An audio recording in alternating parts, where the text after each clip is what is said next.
Joining us to break down the NBA draft, it is Tyler Metcalf, an analyst for No Ceilings NBA. He does the film school segments for them on their YouTube page, which are great.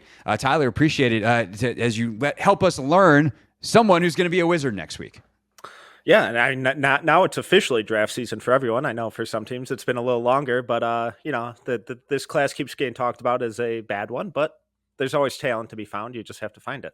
Right. That is Will Dawkins' methodology, and he's the one who's got to find it, of course, the GM of the Wizards. So we're excited to talk to you about it. And it is always kind of a wacky bit this time of year. Like the finals end, and you're like, wait, my team hasn't been playing since April. It's mid-June. Like literally, it's been over 2 months now since the Wizards played a basketball game. And the same season in which they played their last basketball game just ended. But that's what it is. All right, so for this NBA draft, Wizards obviously have the second pick. The number one I would say consensus name, if we were to do a, not consensus, the number one aggregated name is Alex Sarr. If you were to compile all of the big boards in all of the land, he would wind up having the highest average in terms of position. Is he number one on your board? And what are the chances you think at this point that the Hawks veer from that and he's actually available for the Wizards at 2? Yeah, so personally, he's not number one on mine. I have him at 2 on my board, but at No Ceilings, we do a collective big board, where we compile all like 9 or 10 of our big boards, and Sarr's been number one for us all year. The really interesting thing about this year, though, specifically, is that his like actual average ranking has never been below 2. So it's ranged from anywhere from like 2.1 to 4.5, but he's always been in that top spot. And that just kind of shows you how much variance and how much different thinking there is going on at the top of this draft, where the top 10's really kind of fluid. When we talk about the number one pick, it kind of seems like the two names who keep popping up are Zaccharie Risacher and Alex Sarr. There's some sprinklings of Donovan Cling in there, but I think that would be kind of a surprise. I think he's kind of worthy of going number one, honestly. I have him in that same general tier, but the two names that I keep seeing popping up are Sarr and Risacher. So, as everyone at this point probably knows, if people know one thing about this draft is that it is not as talent rich at the top as it is. Like, it's a bad year to be at the top of the draft, where last year, obviously, we'd gotten Wemby, and there's some other guys that were really, really, really coveted, any of whom would probably go number one in this draft. So what is it about Sarr as this draft's number one prospect? We'll just call him that for the sake of conversation here. That is lacking compared to, I'm not even going to say Wemby because, like, duh, nobody's Wemby, but the typical top flight prospect. So for me, my hesitations come with how theoretical the offense is. The athletic tools are insane. The way he moves, it's so fluid. He runs the floor like a wing, really good footwork, really good spin moves, solid handle for his position. And, we've seen how incredible like guys like Wemby and Chet and Evan Mobley have been early in their careers. And that's the kind of hope for archetype wise when we're talking, stylistically, that Sarr will grow into, because the defense is the biggest calling card with him. The way he moves, the shot blocking, the rim protection, the kind of athleticism in all three areas of the floor on defense is very real. It's just the offense is really theoretical at this point, and he doesn't play with that same type of physicality that guys like Chet and Wemby and Evan Mobley play with, where, yeah, those guys are skinny, but they're tough, and they really play physical. They draw fouls. They rebound at a really high rate, and Sarr doesn't do that. And that's where my big concern is with him, where it's like, how physical can you be, and are you willing to be? And is that going to limit you as, can you actually play the 5, or are you exclusively a 4, or can you kind of float in between? If he's not going to be super physical, if he's not going to be a big time rebounder, it really concerns me about him being a full-time 5. One thing that Michael Winger and Will Dawkins talk about a lot with the Wizards is the human side of it and trying to understand who these guys are as people, because that's going to ultimately tell us what they can become from a potential standpoint. And like, can you coach that into a guy? What do we know about Sarr's makeup and kind of how his growth trajectory has been, where teams may or may not feel like he can take that kind of step? Because I would tell you, as someone who's covering the Wizards that if you don't have that physical toughness, like Brian Keefe's not going to want you. That's one of his calling cards. If you're not willing to grind like that, you're not going to be a part of the culture they're trying to build here. So is Sarr the kind of kid that they look at and be like, yeah, he hasn't done it yet, but we feel good enough about him that he can become that? I definitely think so. I think it's in there because even when we just look at him over the past year to 2 years, he's grown exponentially. Where coming into this year, he was previously with the OTE down in Atlanta.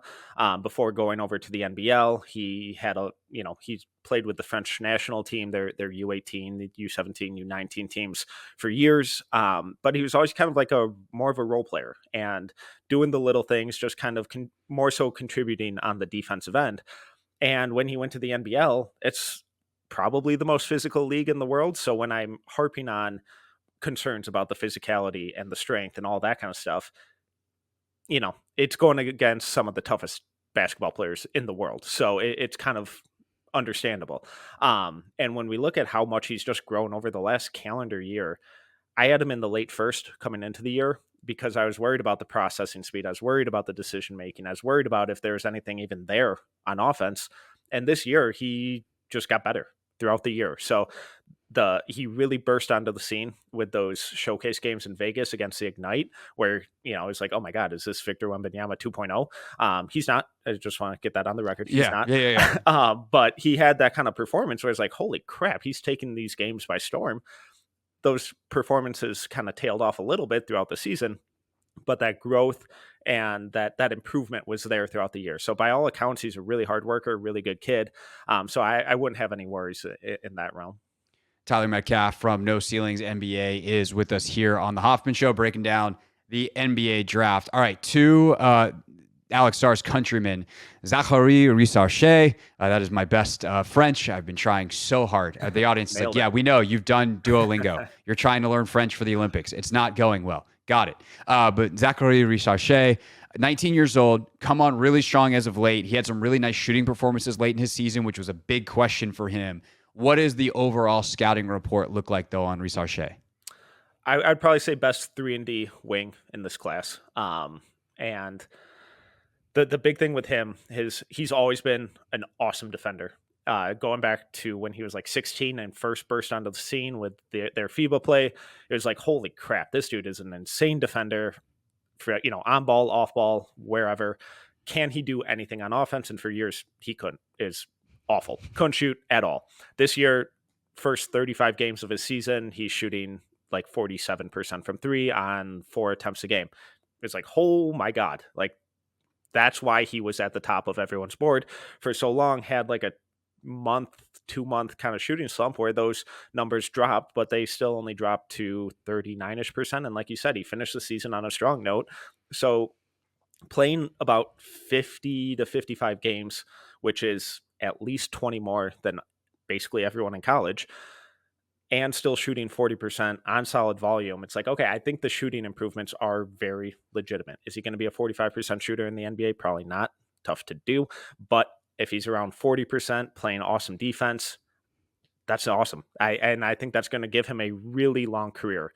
The hesitation with him is there anything in terms of on-ball creation? And when you're taking a guy number 1, 2, 3, you want that kind of offensive creator upside. You want that franchise cornerstone upside. And I'm not sure that he has that. I think he has incredibly high role player upside, like a really solid number 3, number 4 guy in a really good starting unit.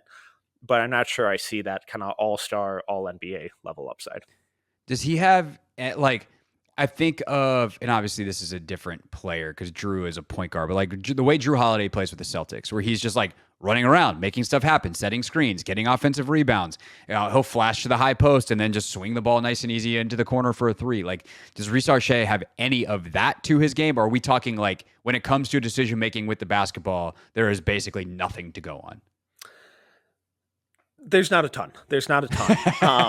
And it's tough because the role that he played with Jael Borg this year was more just off ball. And the previous year, we saw a little more kind of on ball creation. When he gets out and runs in transition, he's really good. That's where we kind of see some of the footwork and decision making really shine. There are flashes of being able to attack closeouts, make a good pass. If you just just look at the highlight film, there'll be some passes in there where you're like, oh, that's fun, but they just don't nearly pop up enough. You mentioned Drew Holiday. I kind of see like a lot, like some Jaden McDaniels type upside, like a bigger Contavious Caldwell Pope type of player, more of that just kind of 3-and-D. And at his size, he does have some ball skills that you can improve on. So the hope is that, in time, because he's still very young, in time, he's able to kind of be a little more dynamic as that's kind of second side creator, tertiary creator, where he can attack a closeout, dump it off, throw a lob, make a skip pass, just kind of simple stuff like that. Yeah, for sure. We talk about this and you realize just how much of a cheat code Drew is for the Celtics. You're like, oh yeah, you have a ball handler who could run an offense and be pretty good at it as your fourth guy. That's a neat trick. And that's why they hoisted the Larry O'Brien trophy last night. Tyler Metcalf is our guest. He is from No Ceilings NBA, talking NBA draft. All right. Your pinned tweet, Tyler, is your film school on one of my favorite guys in this draft.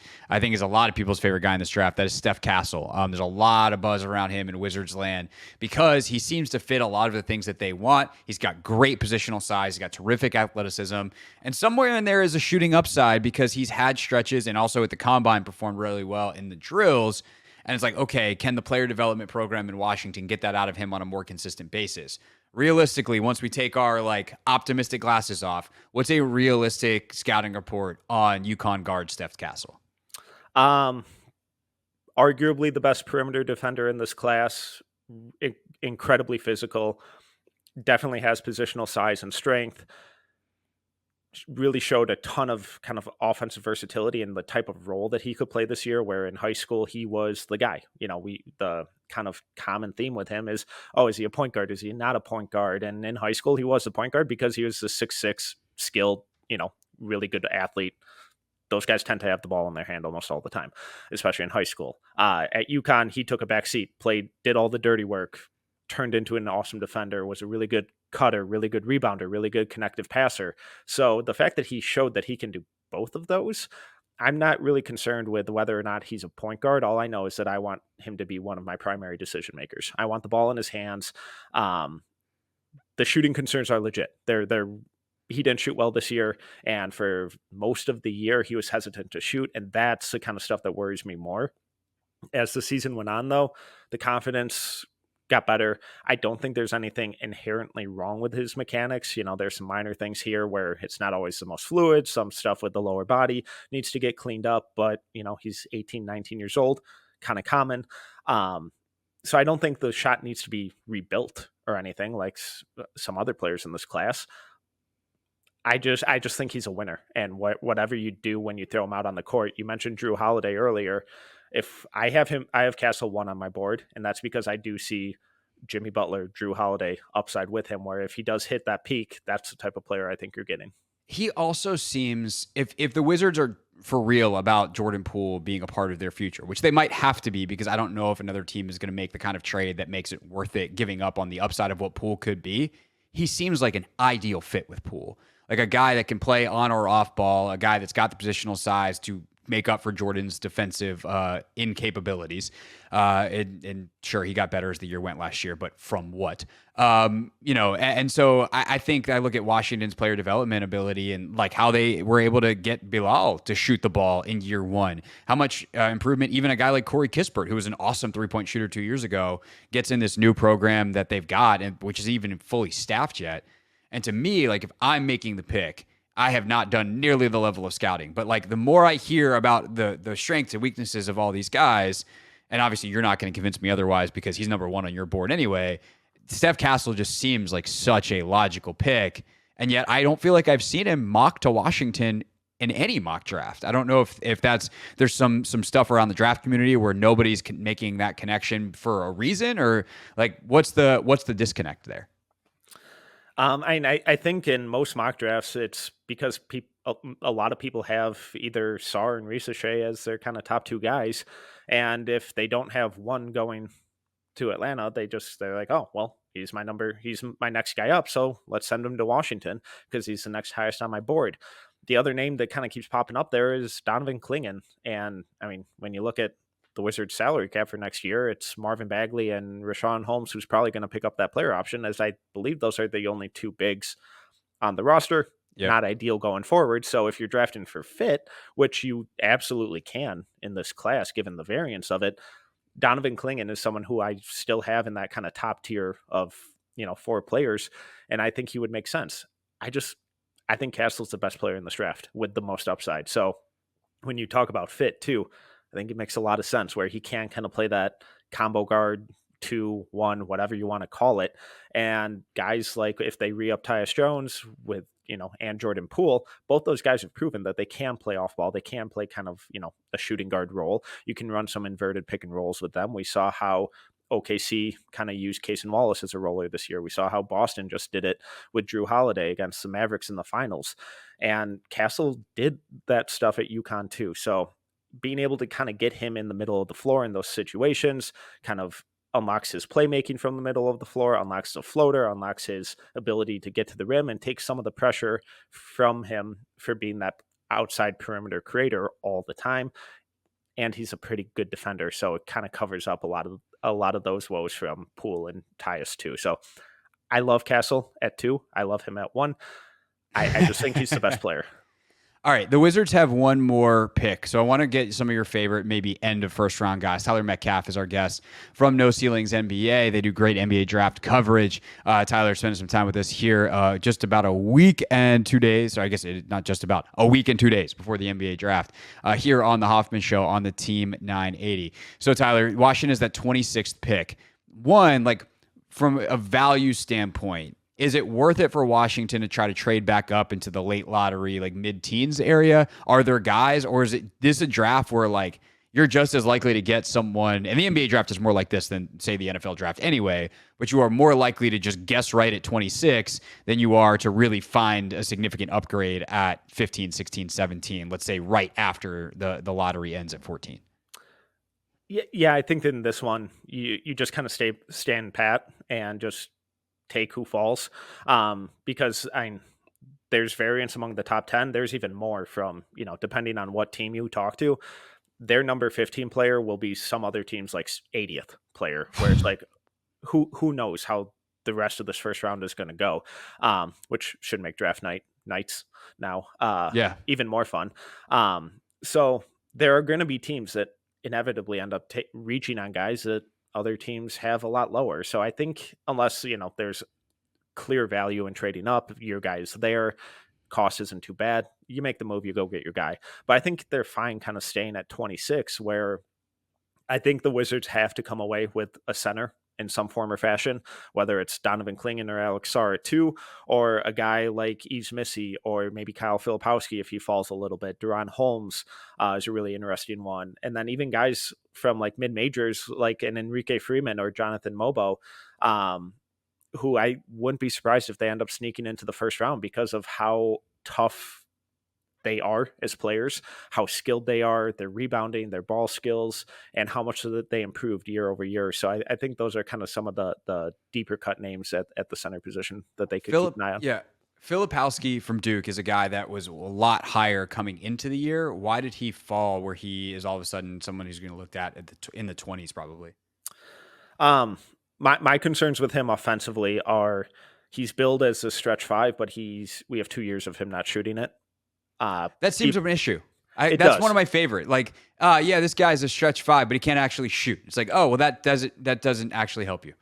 Yeah, and I've talked to plenty of people who are smarter than me in terms of shot mechanics, and they're like, the form looks awesome, the mechanics are perfect, it should go in. I think it will go in, and I'm just kind of at the point with him where it's like I just need to see it. I need to see it Right. before it happens, or before I buy in on it. And then the sales pitch I keep hearing from everyone is, he could be Kelly Olynyk, and then most of the team scouts I've talked to don't see it. They don't buy the ball skills. He's a really awesome passer, but they're not sold. Is he a 4? Is he a 5? Can he defend NBA's or like NBA wings and forwards in space? Can he actually protect the rim? He's an awesome rebounder, really physical, which leads to him drawing a ton of fouls. It also leads to him fouling a lot. So there's some inconsistencies there. Some people have him late lottery. I'm not quite there yet. For whatever it's worth, just put this in the back of your mind. Marvin Bagley wasn't bad as a Wizard last year. He just didn't play enough. True. but he was actually good. Like I am like, am I the last person on earth with Marvin Bagley stock? Because I think I bought some really low when he came here and started playing well.